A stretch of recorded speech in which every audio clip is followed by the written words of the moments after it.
임금에도 여러 종류가 있다고 들었는데요. 임금은요, 크게 세 가지의 종류가 있다라고 보시면 되는데요. 근데 식대도 임금이라고 할 수 있는 건가요? 순수한 의미의 복리후생비가 있을 수 있어요. 야, 이게 너무도 어렵다 했지만 임금도 만만치 않게 복잡하네요.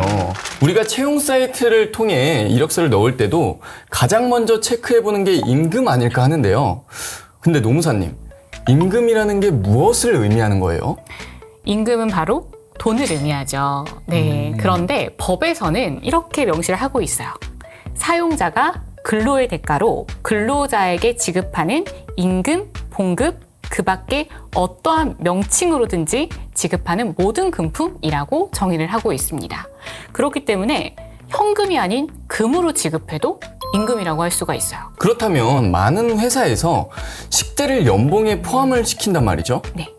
근데 식대도 임금이라고 할 수 있는 건가요? 식대를 임금에 포함시키는 경우라면 사실상 월급은 정해져 있고 월급을 비과세 혜택을 받기 위해 일부 식대로 구분을 해놓는 경우가 많아요. 예를 들면 비과세 혜택을 받을 수 있는 식대는 월에 20만 원이거든요. 300만 원의 월급을 받기로 했다라고 하면 기본급을 280만 원으로 명시해놓고 20만 원을 따로 식대로 분류하는 경우가 있습니다. 이런 경우에는 임금이 맞죠. 네네. 그런데 순수한 의미의 복리후생비가 있을 수 있어요. 실제로 회사에서 식사를 제공을 한다던가 아니면 급식소가 있어가지고 하루 한 끼를 드시면 7,000원에 차감한다던가 이런 경우라면 실제로 복리후생적으로 지급하는 거기 때문에 임금이 아니라고 볼 수가 있습니다. 그럼 임금에도 여러 종류가 있다고 들었는데요. 이게 그러면 구체적으로 어떤 종류가 있을까요? 임금은요, 크게 세 가지의 종류가 있다라고 보시면 되는데요. 가장 크게는 근로의 대가로 지급하는 임금이 있고요. 그 안에 평균 임금이라는 게 있어요. 이 평균 임금은요, 평균적으로 내가 받고 있었던 임금이에요. 네네. 그래서 퇴직급을 지급할 때 산정의 기준이 되는 임금이고요. 마지막으로 통상임금이라는 게 있는데 이게 가장 작은 범위입니다. 월급이 300만 원 정해져 있어요. 그럼 그쵸. 월급 이외에도 사실 시간의 근로수당이라던가 아니면 연차수당이라던가 그 외에 지급 의무가 발생하는 다른 금원이 있거든요. 그럼 이 금원들은 통상 임금을 기준으로 산출한 통상 시급을 기준으로 지급을 하게 돼요. 그렇다면 이게 세법상 세금이 부과되는 것과 임금은 다른 건가요?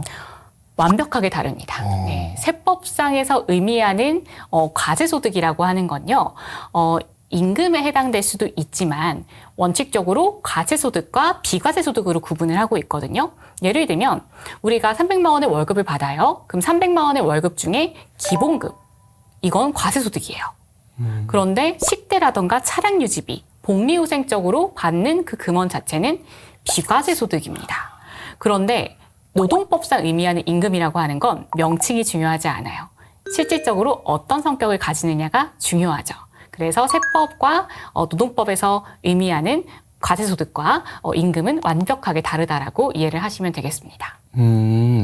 그럼 비과세로 적용되는 소득은 그것도 임금인가요?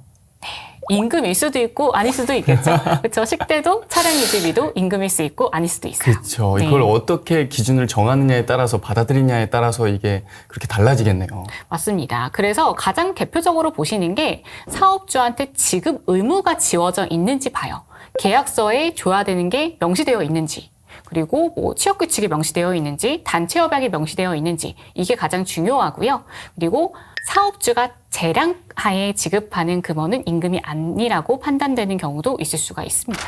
이게 최저임금은 어떤 절차에 의해 정해지게 되나요? 사실 이 최저임금이라는 것은 라는 곳에서 결정을 하게 됩니다. 최저임금이 하도 높아지다 보니까 안 좋은 효과가 나타날 수 있습니다.